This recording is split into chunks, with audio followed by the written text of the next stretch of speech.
Hi there, everybody out there in LinkedIn and Facebook land. I'm Emily Crookston. I am the owner and decider of all things at the Pocket PhD, and I'm here to do another one of my Own Your Expertise interviews. I like to call myself the ghostwriter for rebels, renegades, and mavericks, and I love helping experts with big ideas get their ideas out of their heads and into the hands of their fans. Today, I'm sitting down with KellyThibodeau. Kelly is the principal of Squarely Social, and that's a social media strategy company. Kelly and her team help organizations drive conversations with their audiences in web content, social media, and other digital channels. Kelly, thanks for speaking with me. Would you like to tell us a little bit more about who you work with and what you do? Sure. Yeah. Thanks, Emily. I'm so excited to be here and have an opportunity to go live with you. So, Yeah. yeah, like you said, my company is Squarely Social, and I work with small businesses, entrepreneurs, sort of one-on-one coaching, and then I also do larger social media strategies for bigger organizations that have their own teams, but just need some new ideas about how to engage with their audience. All right. How would you describe your path to becoming an expert? Oh, well, like anything, I guess it's a windy one. Right? That's like the number one answer I get. Yeah. Yeah, Sure. I know when I thought about this a little bit, I kind of thought from the start of like, when did I start working? But before that, I was actually thinking this morning, like I went to university because I thought I wanted to be a doctor, and I left after a month. I quit. You quit the university entirely? Yes, yeah, Oh, I yeah. just Wow. dropped out. Yeah. Yeah, and then so I ended up working in an office for a technical writer, Uh-huh. and from there got involved in like content strategy, usability, started doing some teaching, and then corporate communications, and it kind of just went from there. And then the last part of my career, formal corporate career, was in social media and helping to like lead the team as well as Yeah. create engaging experiences too. So yeah. Very cool. Yeah. So how Yeah. did you get into Squarely Social? Like, what was the move there? Well, I got laid off from my big corporate job, to be 100% honest. Uh-huh. Yeah. Yeah. And a lot of people that I work with said, "Oh, it'd be really great if you tried something on your own." So, I thought, okay, then I took some courses about business planning and how to bring something together, and did like a 1 year contract just to do it as a side hustle and sort of test it out a little bit. And then Yeah. I've been full time in it since August of 2019. So that first year, I'm curious about, how you were feeling in that. I mean, did it feel like the right move right away, or did it take some time for you to kind of say, "Oh, this is how this works, and I can do this"? Yeah. Yeah. Well, I was doing some contract teaching with a university here, the Oh, University of yeah. Winnipeg. So that gave Okay. me a little bit of certainty in terms of like, there's going to be some money that's going to That's come always in helpful. Yeah. a while, right? Like while you're kind of getting up and running. Mhm. And yeah, from there, it's like you just sort of shape what your offer is and how you're different from everybody else. I think Yeah.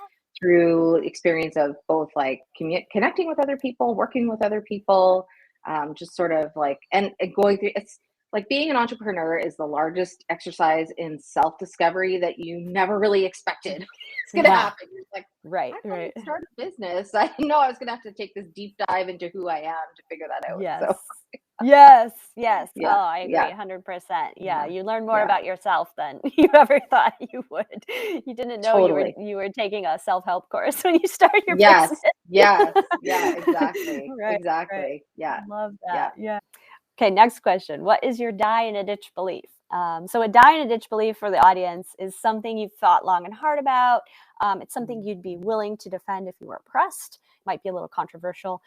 So I loved your answer to this one, Kelly. What would you say is your die in a ditch belief? Yeah, so when it comes to social, like I said, it's not only just shiny object and distraction, it's just this constant pace to keep up with publishing content.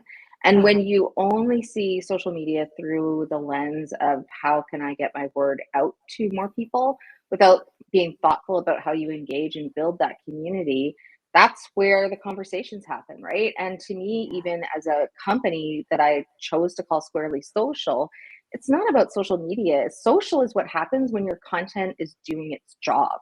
So whether that's on your website, in your email, in social media, it doesn't really matter. It's figuring out where that is and then Mhm. engaging really deeply where it matters the most. Mm, I really like that idea that, it's the social in social media, right? Like Yes. that could be a tagline, right? Like you put the social in Yes. social media. And it's so nice because I prefer what I've really gotten into lately is just thinking a lot about social media as networking. Like in my brain, it's a networking thing first and foremost. And so if I'm starting conversations, I'm hitting my goals. If I'm engaging in finding interesting content and people I want to connect with, I'm hitting my goals with social. And you're right, it's not a billboard.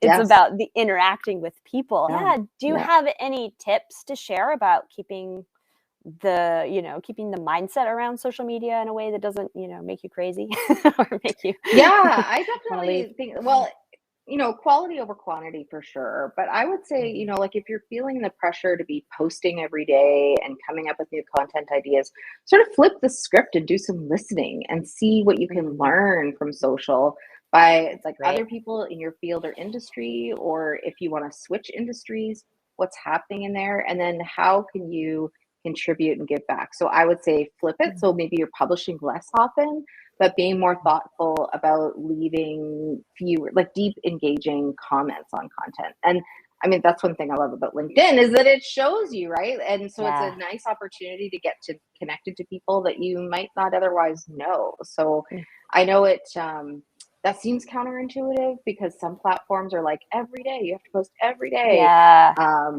But I would say like pull back from that and instead try to do some listening and leave some comments and be thoughtful. Let people get to know you.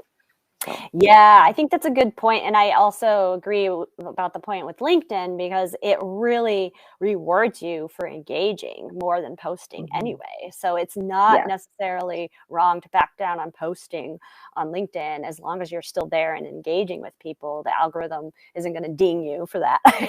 Yeah. I should say. Well, and it lives a long time in LinkedIn. Like, I've had engagement on posts like days, sometimes even a week after I posted. So it's incredible. Absolutely incredible. How have you learned to translate your expertise for others? Well, I always have like a bit of a teaching mindset, to be honest. Like I said, even when I first started my sort of working career, I got involved in teaching, and I just love seeing those light bulb moments for people when, they get it. Like you've been successful both in like sharing something and it's landed.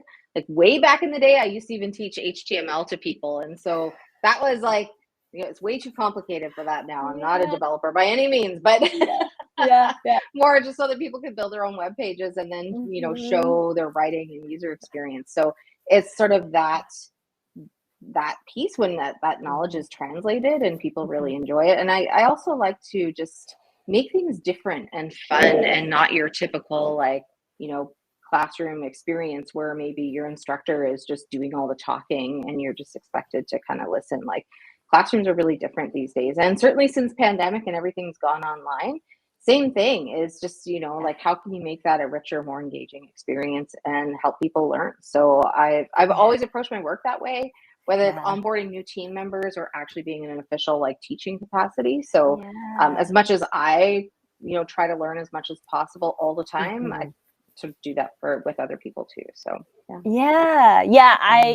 when I used to teach philosophy and I used to teach college students, and I was amazed at how much just the experience of having to figure out how to explain to somebody a concept that I understand, how much that has translated into the business that I do now. And so I can see how like keeping that teaching going for you has certainly helped you in talking to your clients and translating it. And I love that. Kelly, this has been a fun conversation. I've learned a lot from you. So much fun. Well, thanks for having me, Emily. Of course. Yes. Let everybody know where they can find you online if they're curious. Sure. Yeah. So my website is www.squarelysocial.com, and you can find me on LinkedIn. I'm occasionally on Twitter, more often under KellyThibodeau than Squarely Social, but both those places. So Perfect. We'll put those links into the comments with this video when I post the replay. Awesome. Perfect. Thanks, Kelly. Thanks for joining me. Yeah, you're welcome. Thanks, Emily.